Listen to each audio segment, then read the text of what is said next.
O canal Luz em Cápsulas é para quem quer passar mais do que 5 minutos ouvindo a palavra de Deus.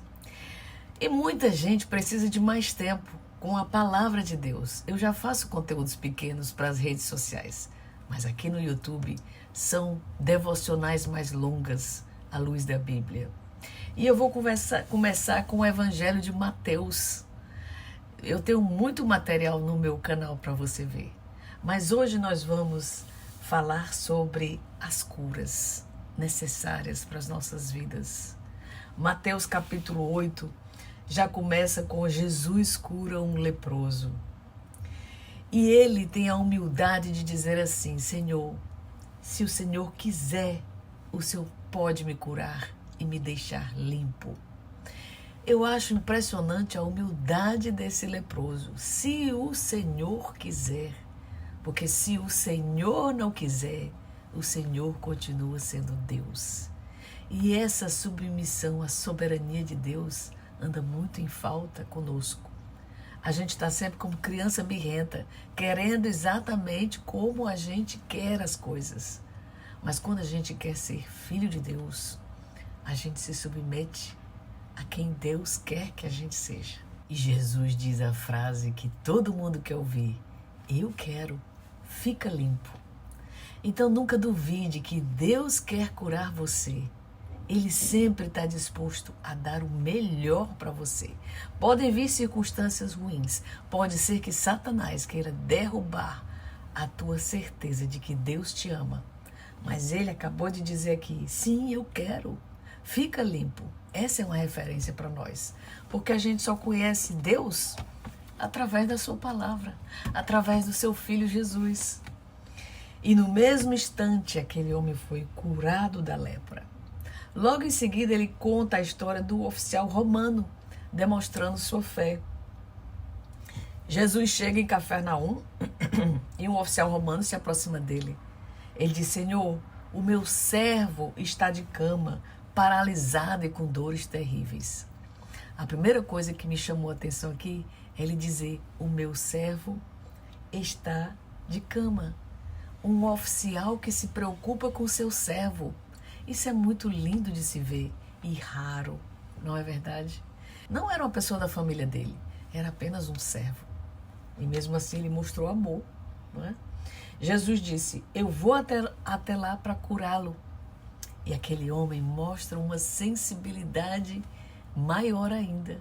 Ele disse: não precisa, Senhor. Eu também sou homem de autoridade. Basta eu dizer aos meus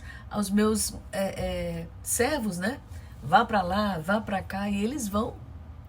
E Jesus então diz assim: eu nunca vi fé como esta em Israel. Então, interessante, porque aquele oficial romano superou o próprio povo de Cristo, que era aquele que devia estar mais sedento, que devia estar crendo mais. Mas ele viu alguém de fora crendo mais. E Jesus diz no versículo 13, um versículo que eu gosto demais. Ele diz assim: então Jesus disse ao oficial romano: volte para casa. Tal como você creu, assim acontecerá. Olha, guarde isso para a sua vida. Eu até botei aqui na minha parede. Tal como você creu, assim acontecerá. Creia primeiro para que as coisas aconteçam. Isso não é lei da atração, está aqui na Bíblia, está aqui escrito. Assim como acontece, assim como creu, assim acontecerá. Você primeiro crê, depois você manifesta na sua vida. Depois Jesus cura muitas pessoas, cura a sogra de Pedro, né? Cura os impuros. E Mateus lembra que isso é um cumprimento da profecia de Isaías, que disse: levou sobre si nossas enfermidades e removeu nossas doenças. Jesus tem esse papel de nos curar. Ele curou no passado e cura nossas feridas hoje.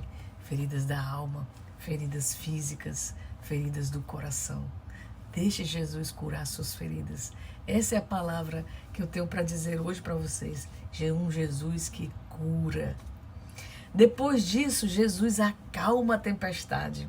ele está com seus discípulos e começa um grande e impiedoso vento, né? Mas Jesus dormia tranquilamente.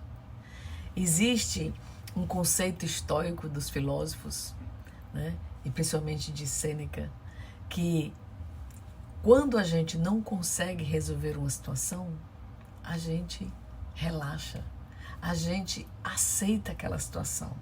Quando não está sob nosso controle, a gente aceita. Jesus simplesmente dormia, ele conseguia ficar tranquilo nas situações. Os discípulos foram acordá-lo, clamando: Senhor, salve-nos, vamos morrer. Jesus disse: por que vocês estão com medo? Perguntou ele: como é pequena a sua fé? Ou seja, eu não estou aqui? Vocês não são discípulos meus? E os discípulos, então Jesus se levantou, repreendeu o vento e o mar, e houve grande calmaria.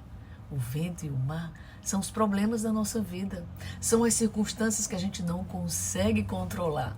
Você já tentou controlar o vento, a tempestade? Pare, tempestade! Você não consegue, mas Jesus consegue. Então os discípulos ficaram admirados. Quem é este homem que até os ventos e o mar lhe obedecem? Esse é o nosso Jesus. Quem é esse homem? É o Mestre, é o Rei dos Reis, Senhor dos Senhores das nossas vidas. Logo em seguida, Jesus exerce autoridade sobre demônios. Quando Jesus chegou ao lado da região dos Gadarenos, haviam 2 homens possuídos por demônios e foram ao seu encontro. Eram tão violentos que ninguém podia passar por ali.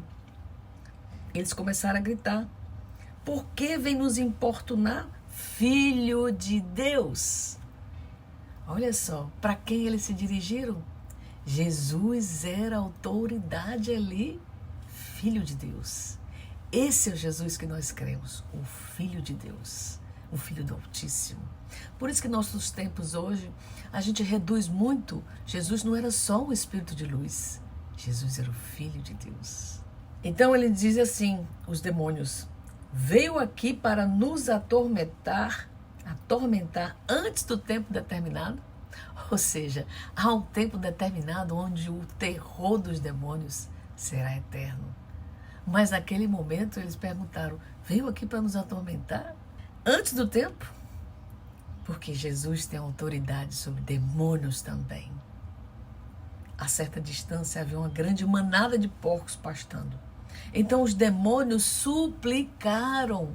Olha só o texto. Suplicaram. Ninguém é maior do que Deus. Ninguém é maior do que o Filho de Deus. Creia nessa palavra. Não há demônio que resista ao nome de Jesus. Se vai nos expulsar, mande-nos entrar naquela manada de porcos. Ou seja, se vai nos expulsar, já que tu vai exercer tua autoridade sobre nós, faz pelo menos mandando a gente para os porcos. E Jesus disse: vão então, né? Então, os que cuidavam dos porcos fugiram para a cidade, contando o ocorrido, né? E os habitantes da cidade saíram ao encontro de Jesus e suplicaram que ele fosse embora da região. Por quê? Porque Jesus estava fazendo revolução espiritual naquela cidade. Nem todo mundo está disposto a mudar a sua alma. Nem todo mundo está disposto a crer no Senhor Jesus. Mas receba essa palavra no seu coração. Jesus cura nossa alma. Que Deus te abençoe.